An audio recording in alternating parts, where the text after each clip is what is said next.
Hi hello அன்பு நண்பர்களே, அனைவருக்கும் வணக்கம். இன்னைக்கு நாம இந்த வீடியோவில் இதை பற்றி பார்க்க போகிறோம் அப்படின்னு பார்த்தீங்கன்னா, தமிழகத்தில் ரேஷன் கடையில் விற்பனையாளர்கள் மற்றும் கட்டுநர்களுடைய முடிவுகள் எப்பொழுது வெளியிட இருக்காங்க, இது குறித்து இந்த வீடியோவில் முக்கிய தகவலாக பார்க்கலாம். நீங்கள் நம்முடைய சேனலில் முதல் முறையாக பார்க்குறீங்க அப்படின்னா மறக்காமல் சப்ஸ்கிரைப் பண்ண பெல்ல கிளிக் பண்ணி வச்சுக்கோங்க. ஸோ வாங்க வீடியோக்குள்ளே போகலாம்.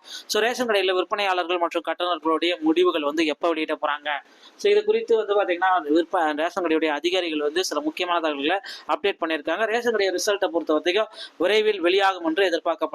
கிட்டத்தட்ட நம்ம அதிகபட்ச நேரத்தை வெயிட் பண்ணிட்டு இருக்கோம். ஸோ ரிசல்ட்டுக்கான டைம் நெருங்கியாச்சுங்க. அதிகபட்சமாக பார்த்தீங்கன்னா அந்த மே 10 to 15 ரேஷன் கடையோட ரிசல்ட்டை வெளியாகும் என்று தகவல் எதிர்பார்க்கப்படுகிறது.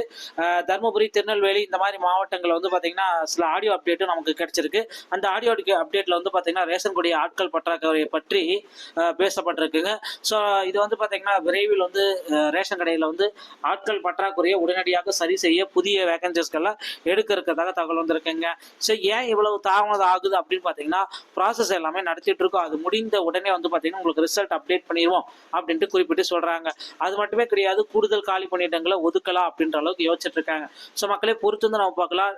ரேஷன் கடை சொந்தமான செய்திகள் அனைத்தையும் நீங்கள் உடனுக்குடன் பெறணும் அப்படின்னு நினைச்சீங்கன்னா நீங்கள் நம்முடைய சேனலோடு இணைந்திருங்கள். மீண்டும் ஒரு நல்ல தகவலோட நான் உங்களை சந்திக்கிறேன். நன்றி, வணக்கம்.